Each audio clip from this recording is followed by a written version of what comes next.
Good morning, good afternoon, everyone. Welcome to the GOHi webinar series. We just have some introductory slides, and then I will introduce our speaker for today.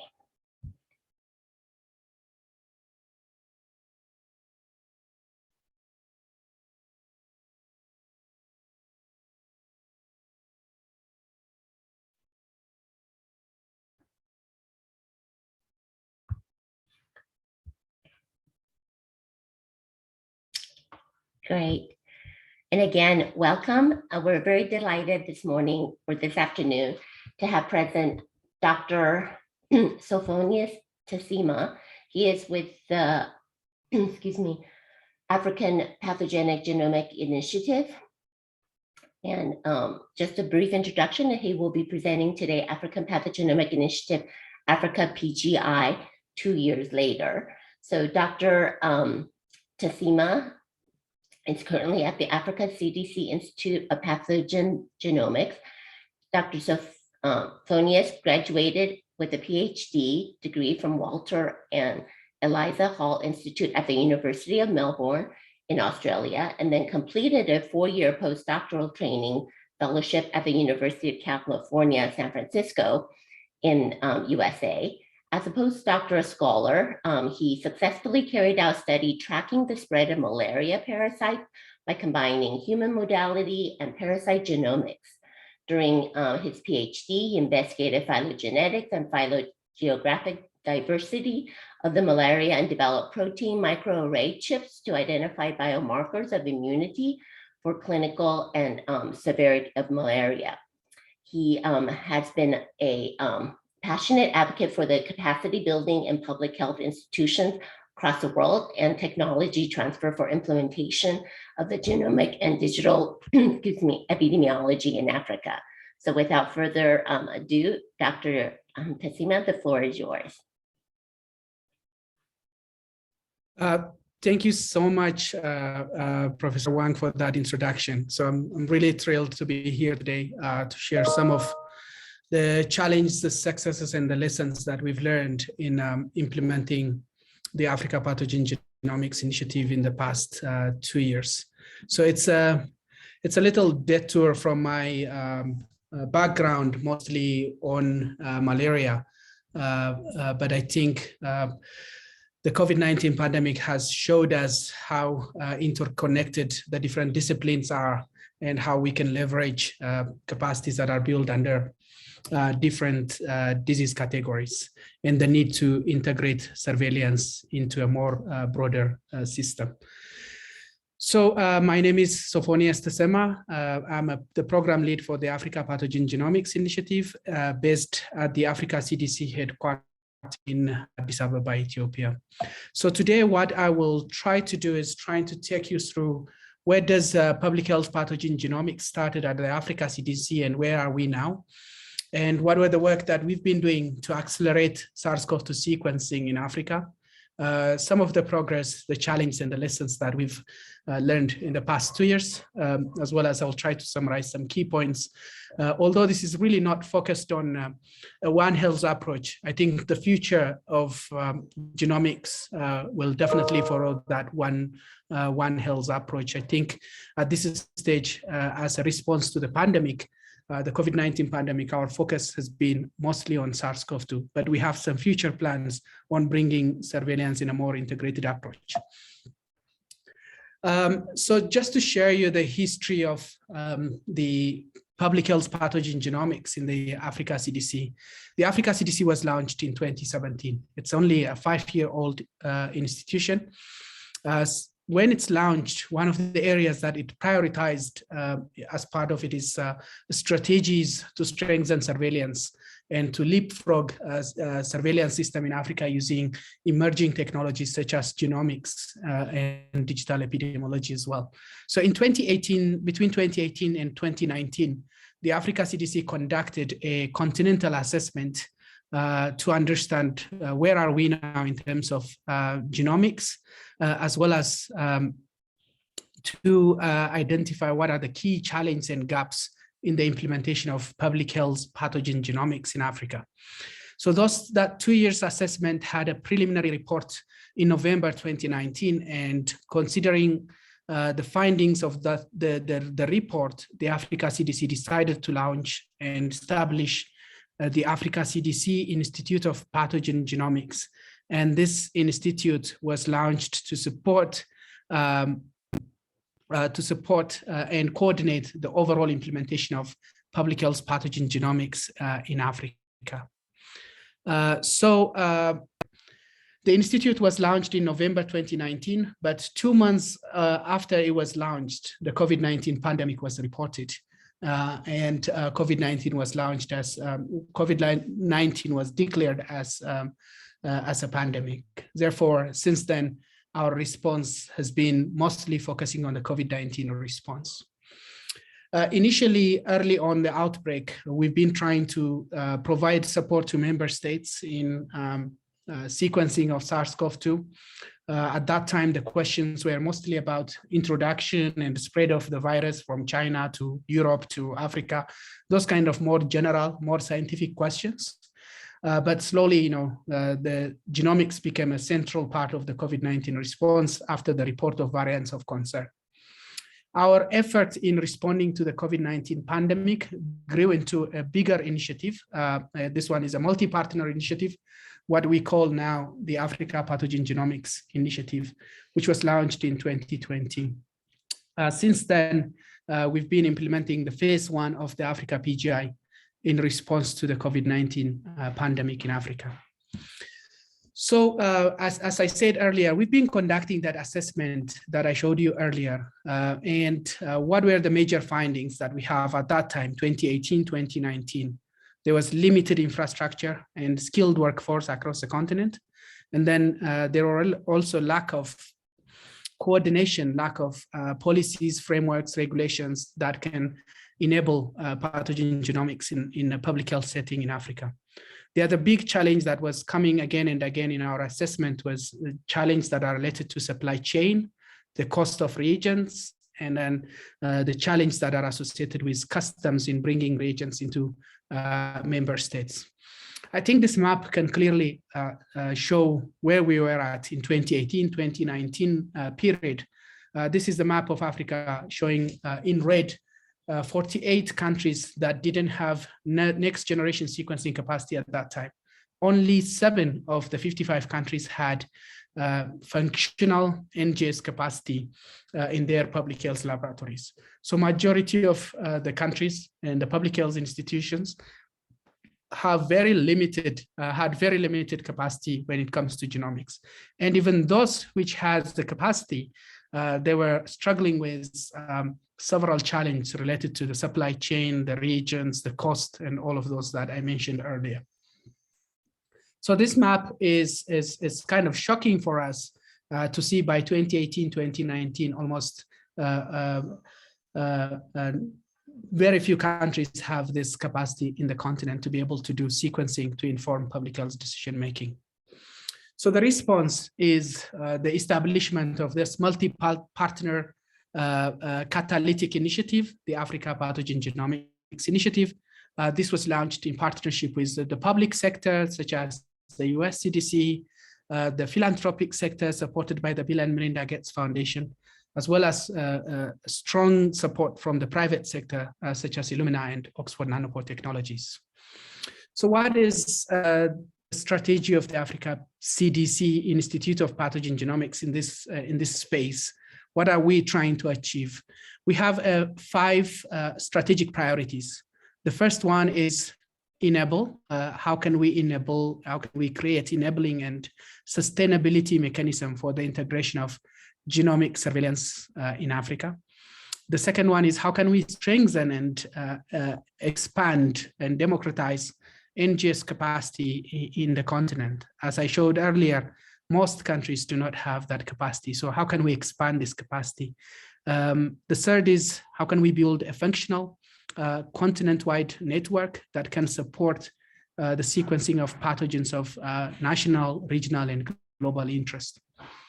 The fourth is if the data is generated, how can we promote sharing of the data, sharing of specimens, sharing of data, but in a way that is trusted, quality assured, and timely manner. Utilization of data is also a very critical component of the Africa PGI strategy. Even if data is generated, it has to be somehow linked with the public health decision-making process. So we also have some work that are under this utilization of genomic data for decision-making processes.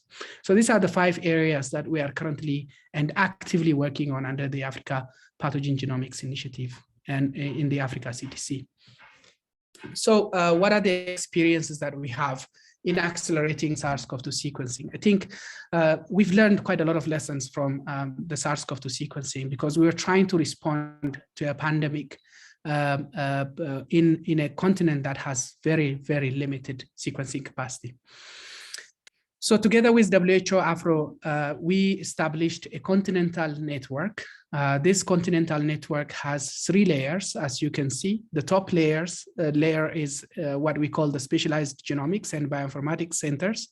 This includes centers of excellences in the continent.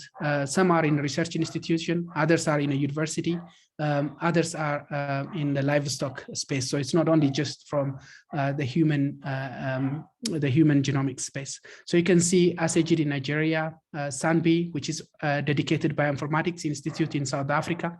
We have ILRI, which is the Livestock Research Institute in Kenya. And then we also have CRISP, CIRI now in South Africa.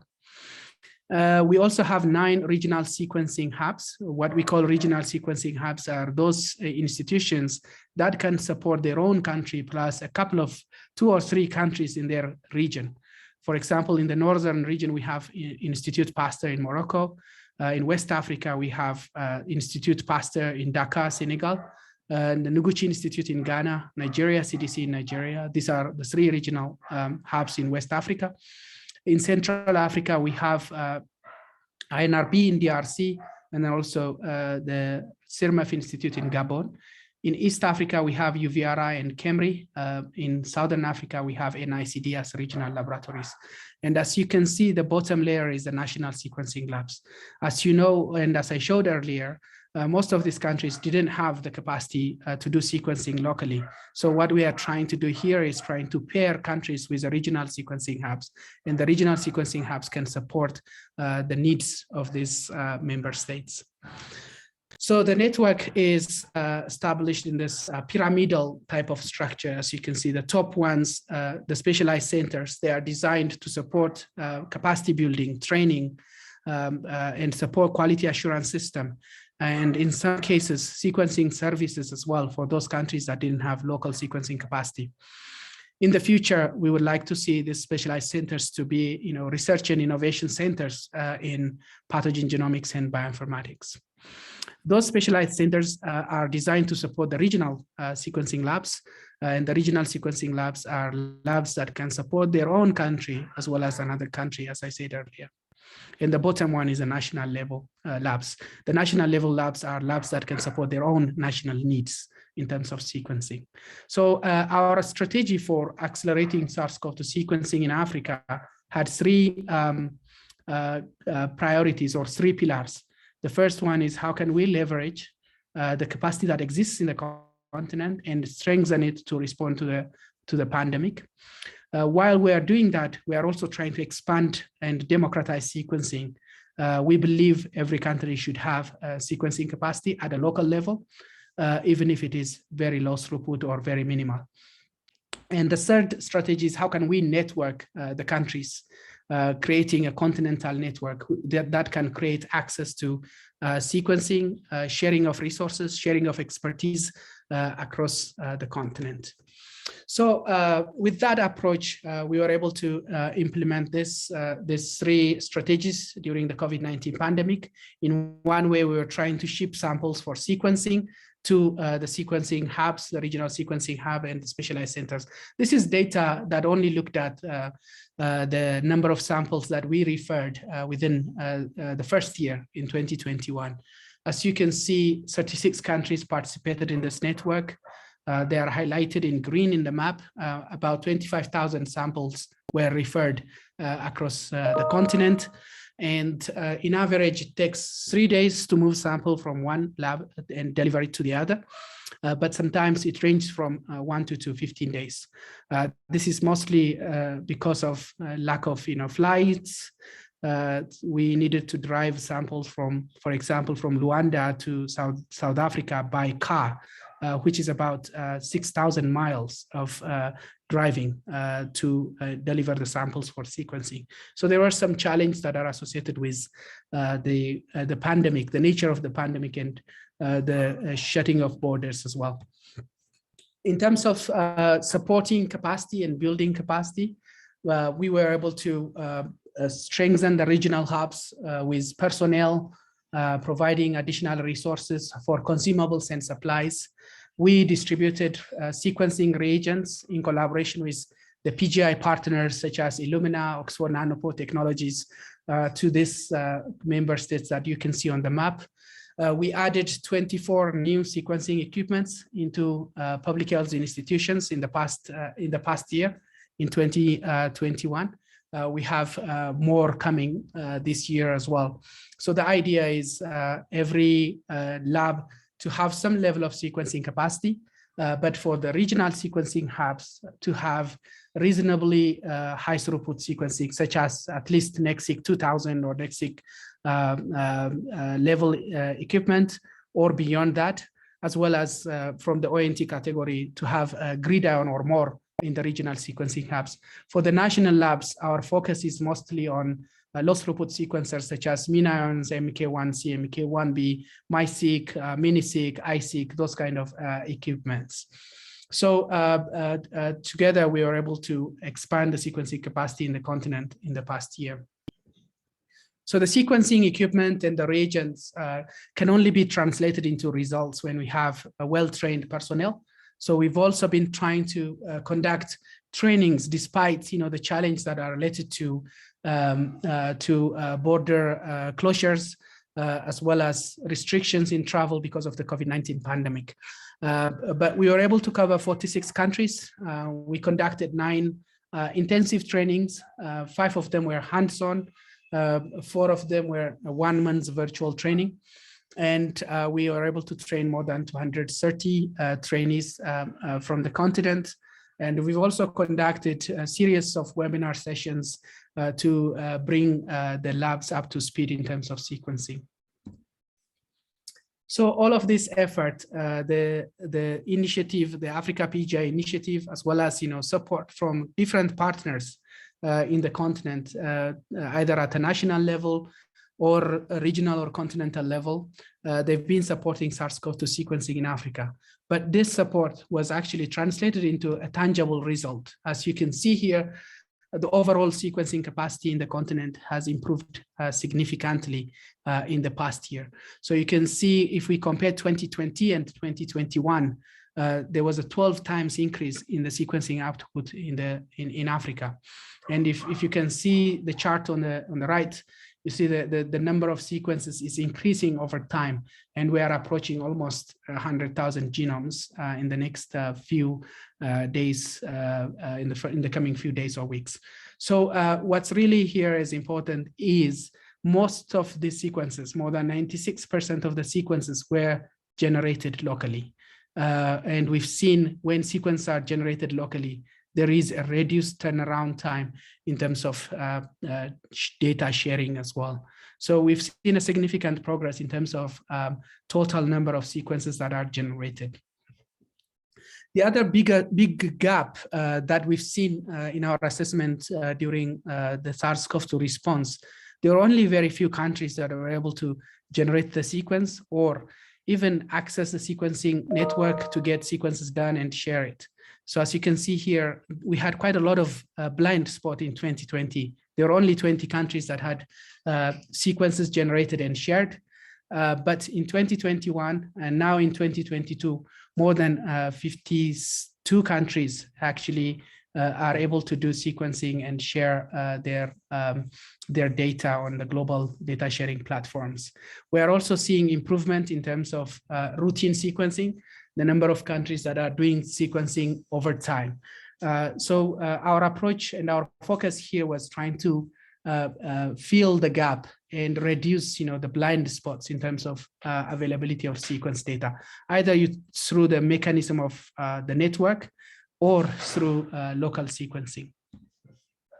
So overall, we can say that the capacity is increasing.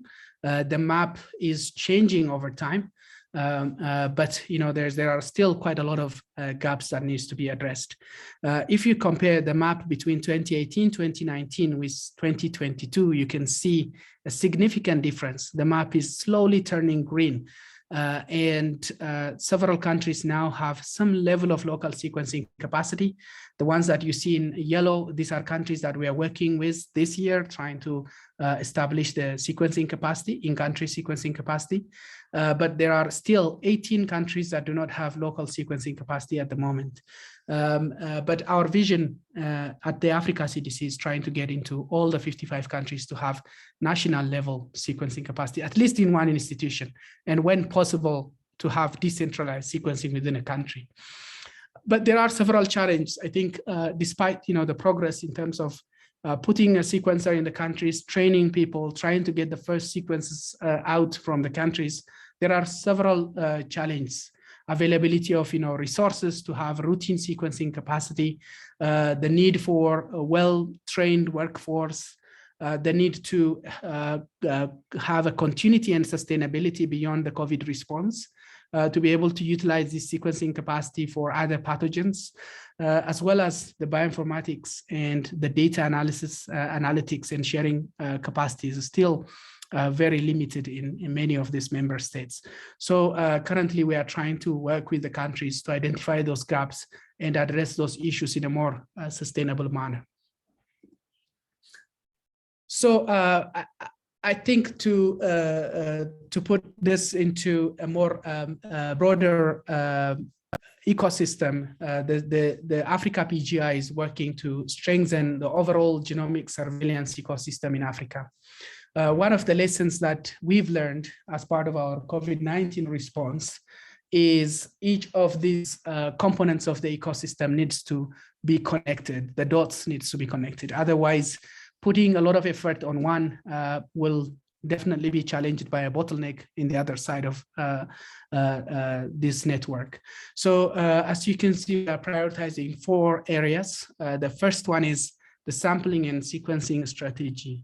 If countries have clarity in terms of what to sequence, when to sequence, I think that makes it easier in terms of getting the right samples to the sequencers. The second one is availability of the laboratory capacity to be able to support sequencing, which includes, the workforce, the supplies, the consumables, as well as the equipments and that are needed to do a high quality sequence data.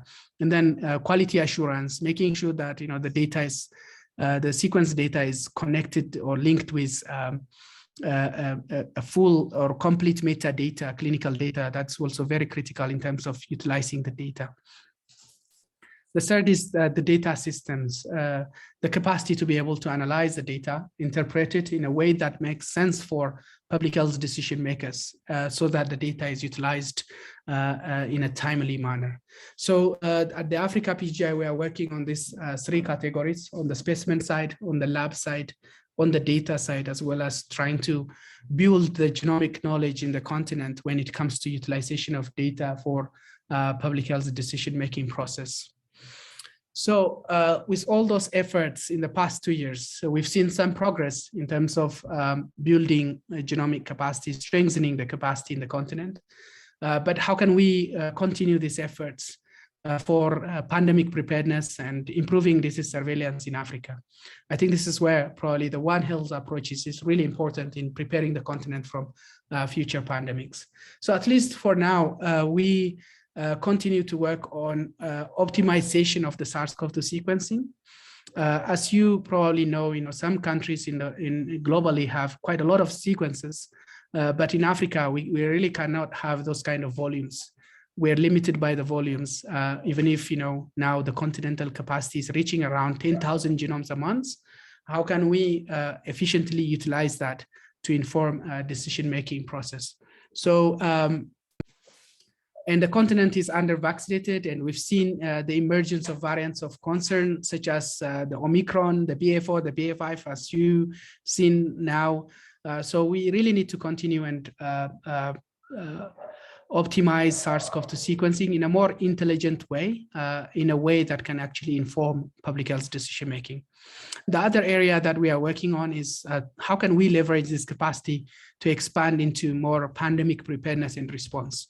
The African continent reports 140 outbreaks every year in average. We've also seen some data, internal data, which showed at least 10% of those outbreaks, the causative agent is not known. So in that case, there is really a need to expand genomic surveillance capacity to be able to detect the causative agents of these outbreaks. So for that, we are going in a more regional approach, trying to strengthen the regional capacity for metagenomics, and then also to be able to assess that readiness through a drilling exercise. Beyond the COVID-19 and pandemics, the African continent also has quite a lot of burden when it comes to AMR, malaria, TB, HIV, and other diseases. So at the Africa CDC, we are working on prioritizing these use cases, where genomics can contribute more in terms of adding value for the public health decision making. So we are working in mechanisms to strengthen genomic surveillance capacity for AMR and other endemic diseases, as well as developing a strategy as a political organization. How can we leverage our position here at the African Union to push for the integration of genomics into public health surveillance system? So in short, this is what we've been doing in the past year, but the Africa PGI aspires to create a platform. So we don't see ourselves as doing everything, but we are trying to create a platform where partners can come and effectively collaborate and communicate to implement and translate genomics into public health decision making. So at the Africa PGI, we are working on those three key areas. How can we improve coordination? How can we improve collaboration between different stakeholders? And then also, how can we get commitment? Because the problem is much more bigger than one institution. So it requires a commitment to build in a more sustainable partnerships to strengthen genomics and bioinformatics, and to really see the promise of genomics and bioinformatics translated in the public health sector in Africa. So with that, I will acknowledge all our supporters. We are supported by the Bill and Melinda Gates Foundation, Illumina, US CDC, Oxford Nanopore, and we have several other partners in the continent that we are working closely with. With that, thank you so much, and over to you. Thank you so much, Dr. Tessema, for this wonderful presentation, and just really to say how things could get done and achieved. For our audience, if you have questions that you would like to ask Dr. Tessema, please feel free to click the raise hand button and we can call upon you, or otherwise, please type your questions into the Q&A box. While we're waiting for questions, maybe I would like to start. Dr. Tessema, this is a wonderful kind of model that we were actually seeing from inception to actually implementation and the success, and then the future endeavors with this coordination, collaboration, and then commitment, the network connections. I'm just wondering if you might be able to say, I know that you were kind of, launched and then COVID-19 occurred. What was the timeline that you guys are seeing for yourself now as we, are kind of into the COVID-19 pandemic with the increase and decrease, and where do you see yourself going? I know you mentioned other pathogens, but what is the timeline for that? Thank you so much, Professor Wang. I think we've already started moving into other pathogens, trying to bring the implementation into a more parallel implementation. As we respond to the COVID-19, we also need to start working on other pathogens. So the first thing that we are doing is which pathogens and for which country or for which region. Prioritization is really key for us, because we have limited resources, and we need to identify where does genomics add the significant value for the decision-making process. Is it malaria, or is it TB, or is it HIV, or is it cholera? Those are the kind of questions that we are asking. This year, we started that with experts from the continent. We established 5 technical groups, one working on, for example, malaria. Even within the malaria field, what are we prioritizing? Is it drug resistance, or is this transmission? Those kind of questions are currently being answered by the experts in the field. So we have a malaria group, we have an AMR group, we have a vaccine preventable diseases group, we have foodborne pathogens group.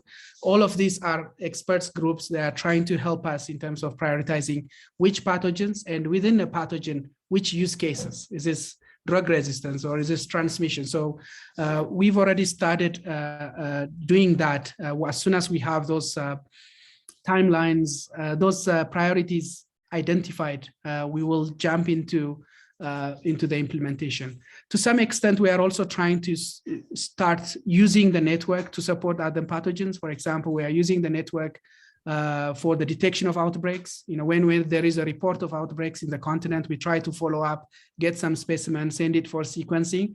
So we are also trying to move into those spaces where genomics can actually contribute, because we really don't know how this pandemic is going to go for how long, especially in the African setting, where we have 17% of people that are vaccinated. So we still need to do the SARS-CoV-2 sequences, but we think we also need to start looking into other pathogens. And we've already started to some extent on that. Over. Great, thank you so much. I see that we have a hand from our from Dr. Zelalem Makary. If you could please announce yourself and then give a, excuse me, and then ask your question. I have unmuted you, Zelalem. Thank you, Dr. Wang. Thank you, Dr. Sofonias. That was a great presentation. Just in line with your description, you have showed like so many private partners cooperating with Africa CDC to respond for SARS-CoV-2 pandemic with the sequencing, with Illumina's contribution and Oxford Nanopores. Can you describe a little bit on the member states, the governments, how responsive they were to this change, and if you saw after 2 years any different attitude, or I would assume, like, sequencing was new during the beginning of COVID-19 pandemic in Africa. So how receptive were the local government in terms of, allocating resources, cooperating with you, and what is the trend now? Is there any promising change in that regard? Oh, thank you, Zelalem. That's really a great question. So we've seen change. I can give a few examples, because when we started sequencing, coordinating the sequencing in Africa, it was March 2020. The first case in Africa, the first COVID-19 case in Africa was reported in mid-February. 2 weeks later, we started contacting countries to engage them into the sequencing space. At that time, I'm just being honest, it was purely scientific questions. So it has nothing to do with, a lot of the public health aspect, but trying to understand if COVID is introduced in Africa, where is it coming from? Is it from Europe, or is it from Asia? Those are the kind of questions that we were asking. The response was not there. I contacted 33 countries and I only got a response from 3.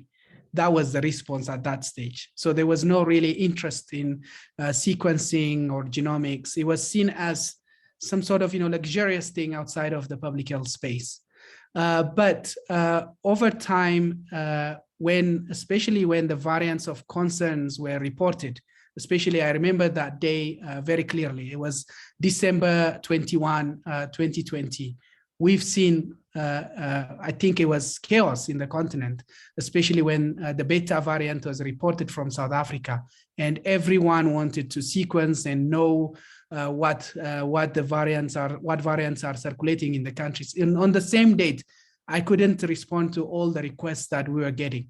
So you can see the change in the interest in terms of utilizing genomics for decision making. So the first few months of 2021, there was quite a lot of interest, and now we see that interest is actually slowly waning because the variants of concern is not anymore a new thing.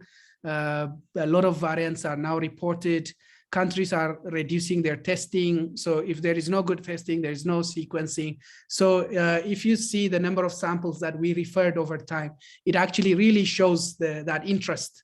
But one thing that I say is countries have contributed quite a lot in this space. They are contributing a lot in terms of building local capacity, supporting trainings, and most importantly, I think COVID allowed us, enabled this genomic sequencing to be in the political center.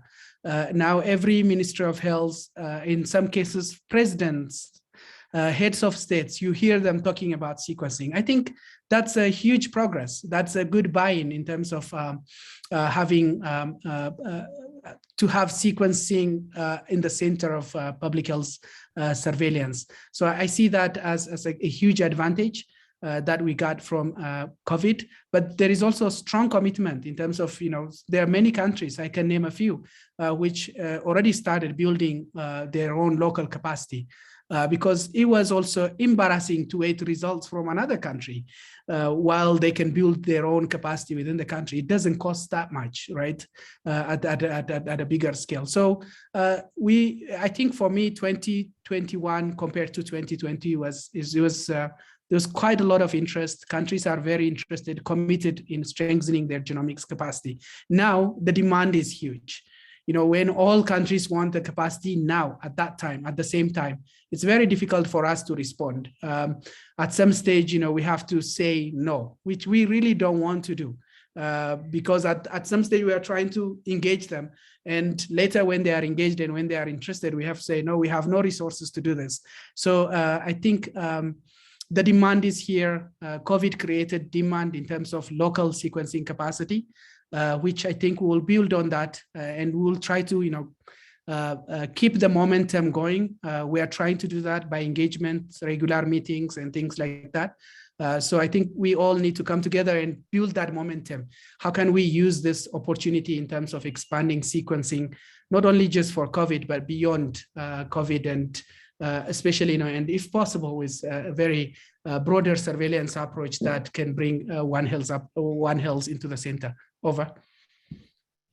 Great, thank you, Dr. Tessema. So clearly, COVID is an example and a model about how the need for data, the need to have these, infrastructures in workforce, equipment, capacity, laboratory, all there. But then I really like the model that you showed about how you need all these different connections, and it can, really affect public health policies. We saw changes based on these data, and we also saw during the COVID pandemic how scientific communities were able to come together and really be able to develop vaccines, develop diagnostic tests, build these labs. So to add to that, we have a lot of trainees on the call, and they're, I think, all very envious and curious, but I think they want to know really, what to do. So there's a question from Badir Zagaye. He said, thank you for the very nice information. Still, the problem in Africa is how to access the implementation, especially of the molecular work for researchers or PhD students in Ethiopia. But I think this question probably pertains to others. So in terms of the training capacity for individuals in the Africa continent. Yeah, that's a very good question. I think I would concur with what you said, Professor Wang. COVID demonstrated a collaboration between academic research, public health institutions.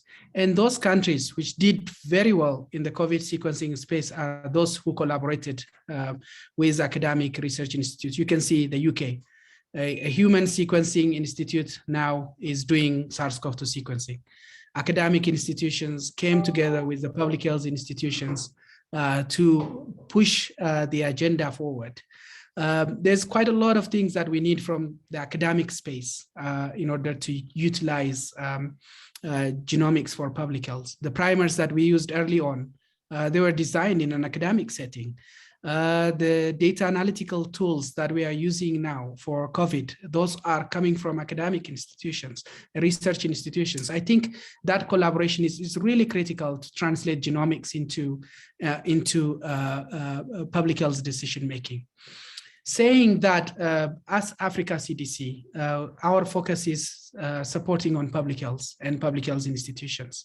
And our primary partners in the member states are the public health institutions or the branches of the Ministry of Health, because all our work is related to health and public health.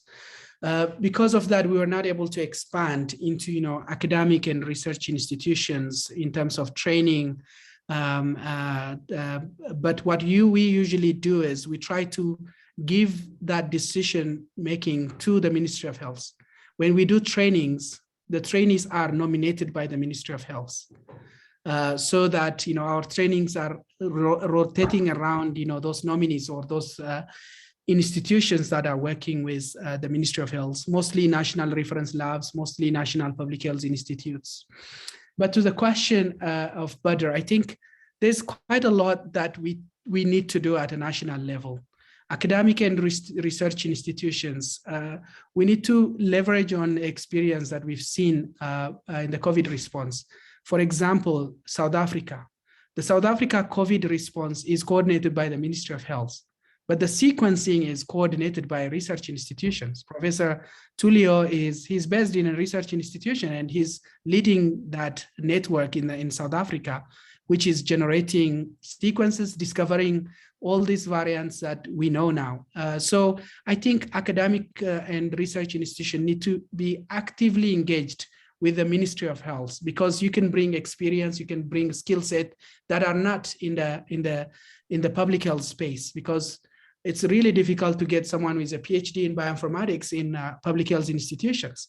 But those people can actually collaborate from a research institutions, academic institution, can actually collaborate with the public health institutions and push this forward. In countries where there is limited collaboration between research institutions and public health institutions, we're not seeing much progress, to be honest, because genomics is a bit complex. It's new. It's new for the public health research institutions. So I think that collaboration is needed. I think with that kind of collaboration, more opportunities can be opened up for the trainees and for staffs in research institutions. Over. Great, thank you so much. I want to encourage the audience to continue to raise your hand or type your questions into the Q&A, and we have several questions in the queue here. So please continue. This is a wonderful discussion. And so one of the things that I think with any kind of project, whether it's public, academic, or even NGO-based, is the ethical issues. There's many different aspects of that. And there's a question from Dr. Joseph Nagata. How is the African CDC PGI addressing the ethical issues surrounding sharing of pathogen genomics data across member states? Yeah, that's a very good question. I think ethics is key here. So how we are trying to address this is, I think the first one is how can we, in our network, what we are trying to do is how can we build trust? Trust between countries that are sending specimens for sequencing, as well as countries that are receiving the results. But trust cannot be built without the proper agreements in place. So currently, although it needs quite a lot of improvement, what we are trying to do is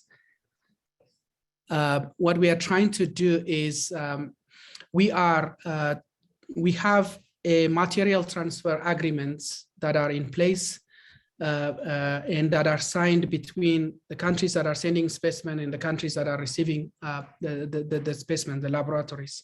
But these material transfer agreements, actually, the sending institutions, they have the right to review it, update it, incorporate the things that they want, and remove the things that they don't want, so that we can actually have some sort of protection for their specimen, some sort of protection for their data as well.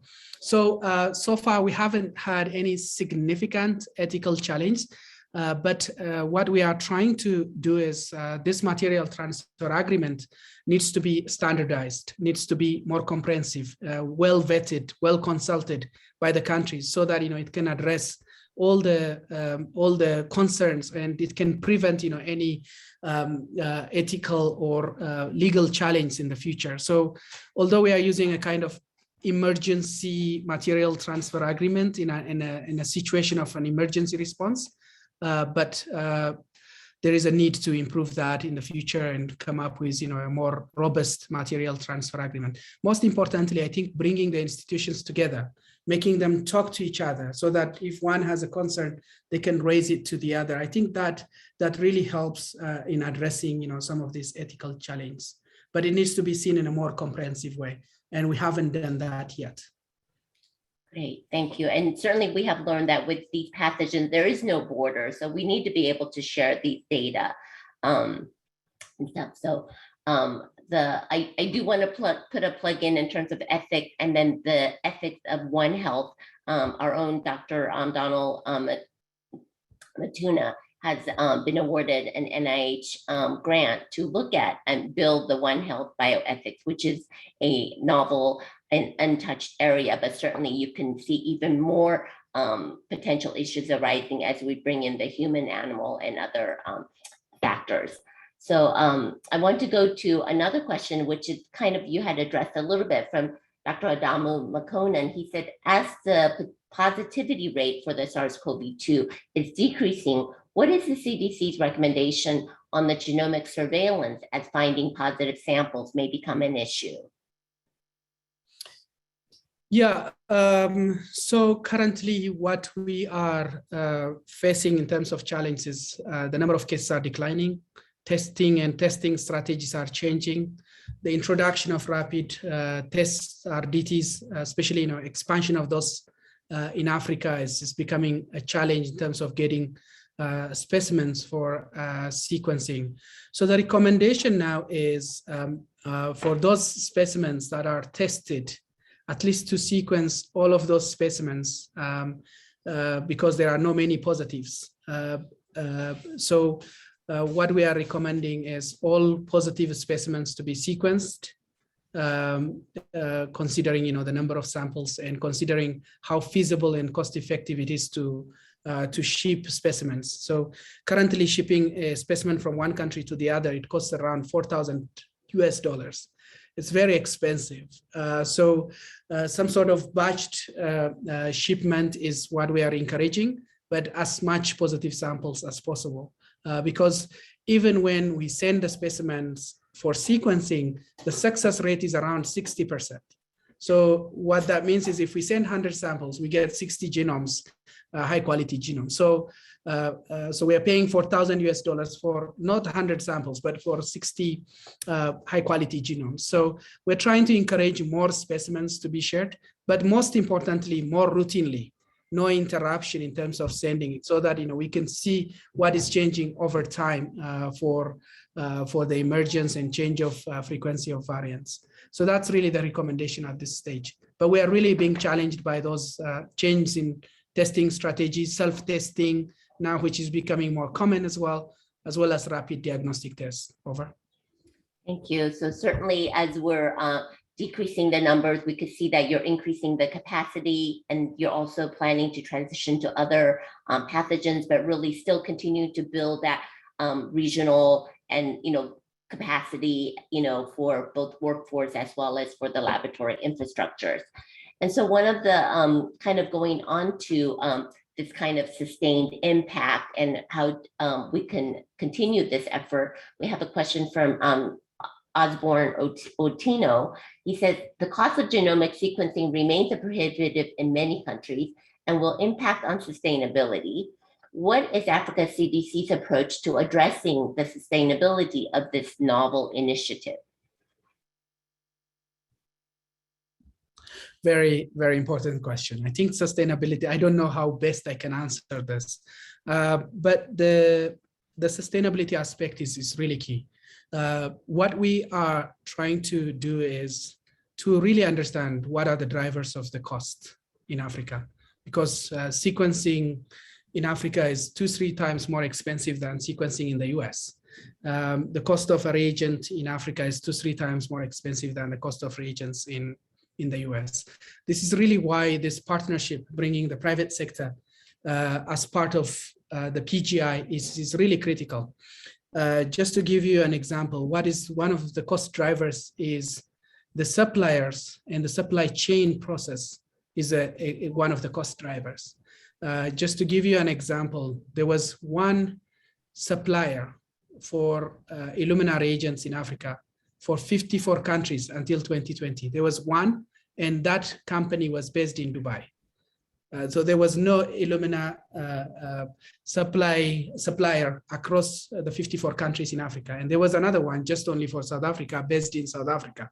So the cost of and availability of reagents and availability of technical support. And when you have a failed reaction, to be able to replace your kits and things like that, that's extremely difficult in the continent because the suppliers are far, far away from the users. So I think one of the sustainability mechanism is how can we actually work with the private sector to bring them closer to the countries. So currently Illumina is opening up channel partners in 13 different countries. So at least they are getting closer to the countries. What that means is, you know, the cost of reagents can actually be lowered. The other area is how can we also engage with this private sector to make sure that the cost of reagents is not inflated in Africa. Currently now we have some fair pricing that is coming into the continent for all sequencing reagents. And in terms of funding, I think the sustainability aspect comes from funding. One area of doing that is really demonstrating value. How can we demonstrate value? Instead of looking at, you know, cost per sequencing, can we really think about cost per added value in terms of decision-making process? If we are not able to know, for example, a drug-resistant pathogen, how much is it really costing us to buy the drug? If we have a drug-resistant or a diagnostic-resistant pathogen, how much really it costs us to buy that diagnostic, although, you know, we have pathogens that are already resistant to that diagnostic circulating in the country. So one approach at the PGI is we're trying to think about how can we demonstrate added value, cost per added value. The other one is, you know, the genomic knowledge that I said, and then also trying to bring African member states, the AU member states, even the AU, to be able to support this, to be able to support the genomics costs, the genomics supplies, reagents, infrastructure, and all that. So the African Union is putting quite a lot of resources in supporting this effort. This is for the first time that they are doing it. So how can we really make sure that, you know, countries can contribute to some extent for sequencing? But first of all, the value needs to be demonstrated. I think if value is demonstrated, and then there is really good evidence to make the case that, you know, sequencing is needed for public health decision making. There are a few other things that we are trying to develop, you know, policies, guidelines that can actually enable this kind of resource allocation, resource mobilization as well. But we are seeing this change not only in Africa, globally. As you can see now, more and more organizations, including the Global Fund, are well engaged in the sequencing space. They are supporting sequencing. So with those kind of national, regional, and continental, as well as global efforts, I think genomics will become more integrated to surveillance. If it is integrated, I think it will become sustainable. Great, thank you so much. I think clearly, I love what you said about showing the value, the worth of the project, and certainly COVID-19 has brought, the need for genomics into the wide front. But we can also benefit from this by, potentially going into other, pathogens and different. And I really like what you had said about, like the private, the industry, and of course needing the government, the public health, efforts to be all integrated to be able to sustain this effort. And I want to just kind of move on to this. There's a question in the chat that said, it is really painful to look at such genomic capacities difference among Africa countries, and again, between clinical and public health reference labs. This comment was from Dr. Farahut Dira. Do you have any additional comments regarding that and then the public health reference laboratories?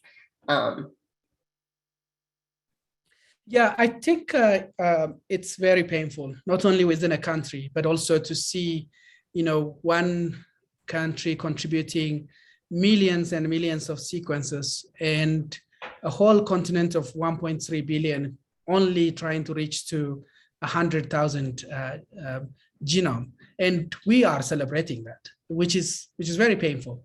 I think, so how do we change this? That's really the question. How do we address this imbalance in terms of access to sequencing and then access to the facilities, access to the regions, and having well-trained personnel. Those who started earlier, I think they benefited quite a lot, and they were able to respond quickly in the COVID response. But those institutions, countries that didn't have any genomics capacity, they are still struggling. This is where we are at. But I think that for me, the time is now for all of us to work together and address this inequity within a country as well as between countries in the world. SARS was, or COVID was a good demonstration, right? If we all are not safe, no one is safe. So I think we need to make sure that every country should have this capacity, either through a local means, a regional means, or a continental means. It's possible, we've seen it. It took us only, for example, the case of Sierra Leone, it took me 3 months to get them reagents and equipment to the country, but they were able to generate the sequences within 3 days. This is really an area that needs, there are capabilities, there are people in the countries, in member states who are so committed to be able to do this, but they just don't have access to the necessary technology, regions and trainings that are needed to do this. So I think this is very painful, but we shouldn't leave it for tomorrow. This is something that we need to address today, and we need to come together and work together in addressing this gap, this inequity, this global inequity in sequencing. Over. Thank you. I just want to encourage folks to continue to raise hands. We'd love to hear from you. I'm going to read one more question from the Q&A, and then we'll go to Dr. Zelalem. So from the Q&A, from Dr. Gedahun Delay, I think it's Desalia. What are and it kind of connects very well with this last question. What were the challenges of the African countries related with establishing a multi-pathogen sequencing facility in line with the limited resources? I think the first challenge was there was no resource for sequencing. When we joined the Africa CDC, there were no dedicated resources for sequencing, because it was something to look at the assessment, identify the gaps and things like that. So mobilizing those resources at a time when genomics was not, at the center of response to the COVID-19 was difficult. When we had the resources and when we have the resources, there were challenges that are related to COVID-19. For example, the first few equipments that we distributed into member states, it took up to 8 months to get it installed. An example is Nigeria. It took us 8 months to get that equipment installed. This is because of the COVID-19 related challenge. And there was no trained technical person who can install a MiSeq in Nigeria. or there was no one in the whole of West Africa. So this person, this expert has to come from the UK, and the UK had a travel ban. So we have to wait until that travel ban is released. When that travel ban in the UK is released, then there's also a travel ban in Nigeria. So, you know, those kind of challenges that are related to the COVID-19 pandemic, border closures has been really a big challenge. The other challenge that we had was access to the reagents. I think we hear quite a lot in terms of vaccine inequity and all that, but there is also inequity in access to sequencing reagents. At some stage, it would take 5 to 6 months for us to get reagents into countries. So that means there is quite a lot of interaction between sequences.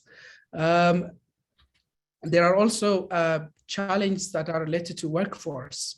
In those countries where there is some level of sequencing or where we have sequencing equipments, there was a challenge that's related to, you know, having well-trained people to be able to analyze the data, interpret it, and then also to generate the data. I think that is also a big challenge, because some of the reagents, the flow cells, for example, from Oxford Nanopore Technologies, they have a short shelf life. There were times that, you know, those flow cells expire because the labs were not able to use it as quickly as possible because of limited capacity. So we have to address all of this in a multi-direction way. So, you know, in one way we do the training, in another way we send the equipments and the reagents, those kind of things. But slowly we are also learning on how best to optimize this. Now we have a mechanism. We train first, we order the reagents because we know it takes 5 months. So now we train the people within that time period. When the reagents arrive in the country, they have everything that they need. And then also, you know, sometimes those things that seem simple, like supplies, tips, or having molecular grade water. Those are the kind of things, even if you address the core, you know, sequencing reagents, there are also challenges that are related to, you know, those ancillary equipments or ancillary supplies that are needed to do the sequencing. So making sure that all of those are available at the same time is really been a challenge, especially when we try to operate at the time of a pandemic. Over. Thank you so much. And then due to unforeseen circumstances, our second speaker is not able to present today. It would have been a really nice integration of, you know, additional COVID on the ground activities. But I do want to say that we're so fortunate to be able to have Dr. Tessema with us. So if anybody has any additional questions, please put it in the Q&A or raise your hand so we can hear you. So I'm going to go on to Dr. Zelalem. Thank you, Dr. Wang. Sofonias, I think you've really covered it very well in terms of outlining all the issues and even, you know, points to really keep for ourselves looking into the future. Especially one thing that resonates with me is these quality issues. Quality, as you can see in the laboratory, it's not a singular issue to sequencing. As you said, if tips are not there, the specimen transport are not there anyways, at the end, the sequencing will be affected. And so overall quality is, or laboratory capacity probably is the weakest point in our pandemic response, generally in the world, specifically in Africa. So I'm sure looking at, like, you know, how many genomes are deposited in GOHi coming out of from Africa, you'll be able to tell something about the quality. You'll be able to say, you know, what you have achieved through these 2 years and how improvements are coming together. And especially when you present, you showed that, like, you know, how much sequencing machines has been installed in each countries, and the improvement in that regard is substantial. How do you see that going together with the quality of genomes that are coming out? Because I know that that is a multi-layer question, but just to tap your brain on that area would be great. And also I would like to highlight, like, you know, within Global One Health Initiative, we do works in Africa, and one of the area we interested is in capacity building in the area of genomics. And we will have a lot of talk offline, probably, just how to actually, you know, synergize these activities. probably there will be some decentralized activity coming from different institutions, but Africa CDC will see it from a bigger point of view. So if you say something on that line, that would be great. Thank you very much. Thank you so much, Dalalam, for raising two important, I think, questions. The first one is quality. Yes, it's a big problem. If you look at on data on GOHi, then proportion of sequences that are labeled as low quality, the African continent is leading on that. I think almost 20% of sequences are labeled as low quality. If you compare that with Asia, which is less than 3%. So yes, we have problems in terms of quality, and quality is something that needs to be improved across the continent. So what are we trying to do on that space? The first one is we are finalizing a quality framework for this network, which covers both internal quality control as well as external quality control. I think we think, the quality might be affected across the spectrum. It could be, the samples not collected properly or not stored in the right temperature during transportation. It could be during the extraction. Is the extraction high quality? Is the quality of the extraction? Is it a good quality RNA that's extracted? Then the library that's loaded, is it a good quality library? Not many labs have good instruments to check quality of the library before they load it. Usually it's qualitative way of looking at it rather than quantitative quality check. Then, the sequence data, once it's out, are we using the right tools in terms of assembling the genome? How much of that bioinformatic capacity is there to make sure that, the quality of the sequence data is checked? There are several areas that needs to be addressed, as you clearly said. But I think the focus is in our trainings now, there is quality as a component of it. I think quality is in the brain, right? When you go to the lab and start your work, cleaning your bench is part of the quality control. Using clean pipettes and clean tips and pipetting accurately, all of those kind of things can actually contribute to the quality. So I think we are trying to bring quality to the center of the trainings. And when we train, people need to be aware of what are the internal quality control measures. So that's one. In terms of external quality assurance, we tried, starting last year, we tried to engage with quality panel providers for external quality assurance of at least for the regional sequencing laboratories. Until this year, we couldn't find any private sector which can provide those panels. So currently what we are doing is I think most of our labs are already registered to do external quality assurance. That will really give us where, at least to pinpoint and see where is the gap and even quantify the quality level in the laboratories, because we couldn't know where that is. Is it in the specimen? Is it in the storage? Is it in the extraction process? Or is it really in the lab side or bioinformatics side? So we are going to run every month for the next, I think, 12 months to see for external panels to see the quality of these labs. We also been encouraging sharing of, especially for those new labs, we ask them to do their sequencing locally and send the same specimen to another more advanced lab to compare their data. Between inter-lab comparisons have also been done to see whether the sequences are of high quality. The findings are variable. In some cases, we see great results. In other cases, you can find completely really bad quality results as well. So yes, this is something that we need to continue working on, improving it at an internal level, at an external level, as well as between labs. So that's what I can say about the quality control, but I think there is really a need to do more quality assurance and then also more training on the quality.